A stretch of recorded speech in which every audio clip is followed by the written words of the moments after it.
1962 में चाइना ने इंडिया पर हमला किया और 1947 के बाद से पाकिस्तान ने कई बार हमारे देश की सुरक्षा को चैलेंज किया। ये वो वक्त था जब इंडिया को अपनी ताकत को बढ़ाने की ज़रूरत थी।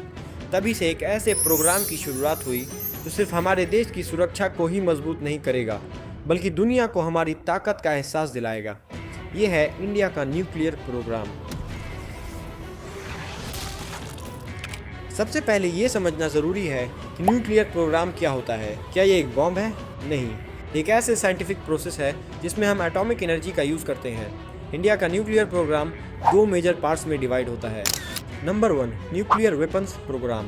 ये प्रोग्राम हमारी सिक्योरिटी को मजबूत बनाता है, जिसमें हम अपने डिफेंस के लिए न्यूक्लियर बॉम्ब्स डेवलप करते हैं।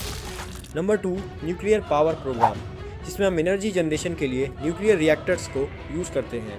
ये प्रोग्राम चलाने के लिए इंडिया के पास कुछ ब्रिलियंट माइंड्स थे, जैसे डॉक्टर होमी जे भाभा, जिन्हें एटॉमिक एनर्जी के फील्ड का फादर कहा जाता है। फिर आए डॉक्टर APJ अब्दुल कलाम, जो अपने मिसाइल और रॉकेट साइंस के काम के लिए दुनिया भर में मशहूर हुए। इन लोगों ने पूरे देश को इंस्पायर किया और न्यूक्लियर टेक्नोलॉजी को डेवलप किया। पर यह प्रोग्राम क्यों इतना ज़रूरी था? सिंपल है, इंडिया की सिक्योरिटी। जब आपके पड़ोसी चाइना और पाकिस्तान अपने मिलिट्री फोर्सेस को मजबूत कर रहे हो तो आपको भी अपनी डिफेंस स्ट्रेटजी मजबूत बनानी होती है। चाइना की मिलिट्री पावर और पाकिस्तान के अनप्रेडिक्टेबल एक्शंस ने इंडिया को अपनी सेफ्टी को पहली प्रायोरिटी बनाना सिखा दिया। इसलिए न्यूक्लियर वेपन एक अहम हिस्सा बन चुका था, जिससे हम अपने देश की सुरक्षा को इंश्योर कर सकें।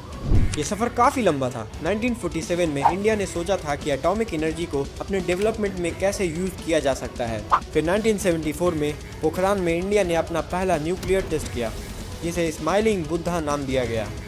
लेकिन सबसे बड़ा टर्निंग पॉइंट 1998 में आया, जब इंडिया ने पोखरान में अपने न्यूक्लियर टेस्ट को ऑपरेशन शक्ति के नाम से जारी रखा। पोखरान राजस्थान की वो रेत भरी ज़मीन जहां दुनिया ने इंडिया की असली पावर देखा। वहीं पे 1974 में पहला न्यूक्लियर टेस्ट किया गया।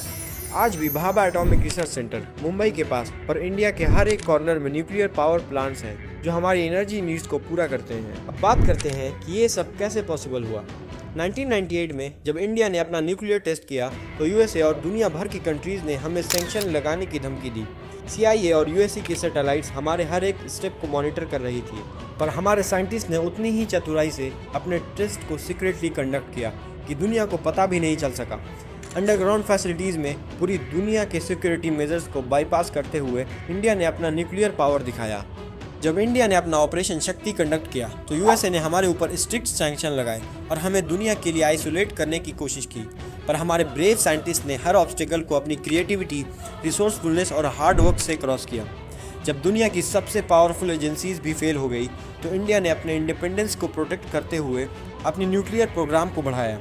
एक एग्जाम्पल था कि जब देश का इरादा मजबूत हो तो कोई भी ताकत उसे रोक नहीं सकती। आज इंडिया ग्लोबल न्यूक्लियर पावर बन चुका है, जो अपनी सिक्योरिटी और एनर्जी नीड्स को खुद से मैनेज करता है। इंडिया का न्यूक्लियर पावर एक सिंबल है अपनी सेल्फ रिलायंस, डिटर्मिनेशन और ब्रेवरी का। हमने देखा कि किस तरह से ब्रेव साइंटिस्ट ने दुनिया के सबसे बड़े ऑब्स्टिकल्स को पार करके हमारे देश को एक न्यूक्लियर पावर बनाया। आज भी ये जर्नी चल रही है और फ्यूचर में हम और भी हाइट्स अचीव करेंगे। ये है इंडिया का न्यूक्लियर प्रोग्राम, एक कहानी जो कभी रुकने वाली नहीं है।